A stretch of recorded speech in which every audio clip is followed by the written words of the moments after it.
पटना में कांग्रेस कार्य समिति की मीटिंग हुई। सदाकत आश्रम में बैठक हुई है। सीडब्ल्यूसी की महत्वपूर्ण बैठक बताई जा रही है, जिसमें मल्लिकार्जुन खड़गे और राहुल गांधी भी शामिल होने के लिए पहुंचे। सीडब्ल्यूसी की बैठक के बाद जयराम रमेश बोले, राहुल गांधी कई तरह के बम फोड़ने वाले हैं।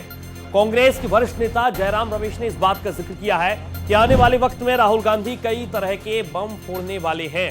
राहुल गांधी एटम, हाइड्रोजन और यूरेनियम बम फोड़ेंगे। वोट चोरी और संगठन की मजबूती पर बैठक में चर्चा हुई है।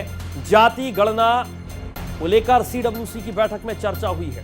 सीडब्ल्यूसी की बैठक के बाद जयराम रमेश ने एक बड़ा बयान दिया। राहुल गांधी कई तरह के बम फोड़ने वाले हैं। राहुल गांधी एटम, हाइड्रोजन और यूरेनियम बम फोड़ेंगे।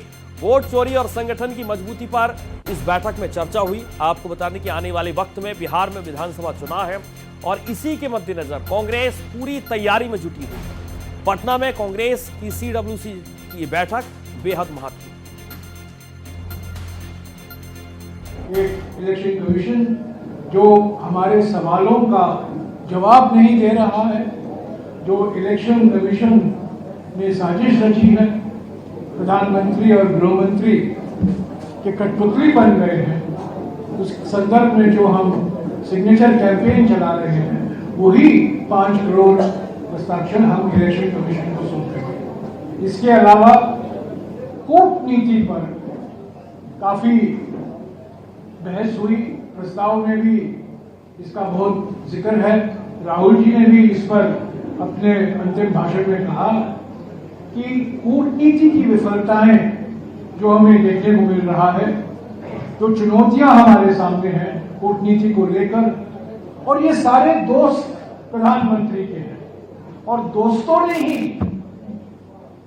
ऐसा स्थिति पैदा कर दी है कि हमारी कूटनीति की विफलता सामने आई है।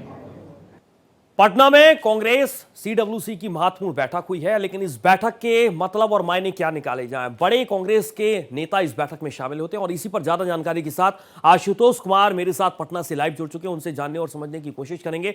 आशुतोष, कौन कौन से बड़े नेता इस बैठक में सीडब्ल्यूसी की शामिल हुए हैं? क्योंकि अक्सर देखा जाता है कि ये बैठक दिल्ली में होती है, दिल्ली दरबार से ही तमाम तरीके निर्देश दिए जाते हैं, लेकिन बेहद महत्वपूर्ण है ये बैठक चुनाव से ठीक पहले अगर पटना में होती है तो।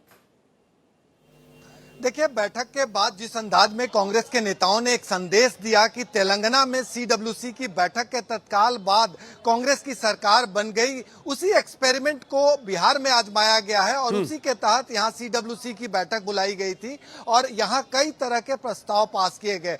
सबसे खास रहा राजनीतिक प्रस्ताव के रूप में कि बिहार में जनता को कैसे मोटिवेट किया जाए और संगठन को कैसे मजबूत किया जाए, यानी संगठन को मजबूत करने पर सबसे ज्यादा जोर दिया गया। साथ ही वोटर अधिकार यात्रा से मिली सफलता से कांग्रेस उत्साहित है। कांग्रेस को लग रहा है कि बिहार की जमीन तैयार है। यदि हम प्रॉपर तरीके से काम करेंगे तो जिस तरह से हम पे आरजेडी के पिछलग्गू पार्टी होने का आरोप लगता है, उससे हम अलग हो जाएंगे। तो काफी दमखम के साथ यह बैठक की गई। 4.5 घंटे तक सीडब्ल्यूसी की बैठक हुई और इस बैठक में राहुल गांधी, मल्लिकार्जुन खड़गे, पवन खेरा, जयराम रमेश, केसी वेणुगोपाल सरीखे, कांग्रेस के कई बड़े नेता यहां मौजूद रहे और सबने अपनी बात रखी। तो लबो-लुबाब यही रहा कि बिहार में कांग्रेस अपने पैर पे कैसे खड़ी हो और किस तरह से अपने वजूद की जो लड़ाई लड़ रही है। बिल्कुल, आपने बेहद महत्वपूर्ण बात कही है कि तमाम अलग अलग फैसले अपनी जगह है, लेकिन दूसरा सबसे महत्वपूर्ण जो आप में जिस बात का जिक्र यहां पर करते हुए नजर आ रहे हैं आशुतोष, के अपने बलबूते और अपने दम पर किस तरीके से पार्टी खड़ा करे, ये बेहद महत्वपूर्ण है और इसी बात का जिक्र जयराम रमेश ने भी किया। बहुत शुक्रिया आपका तमाम जानकारी के लिए।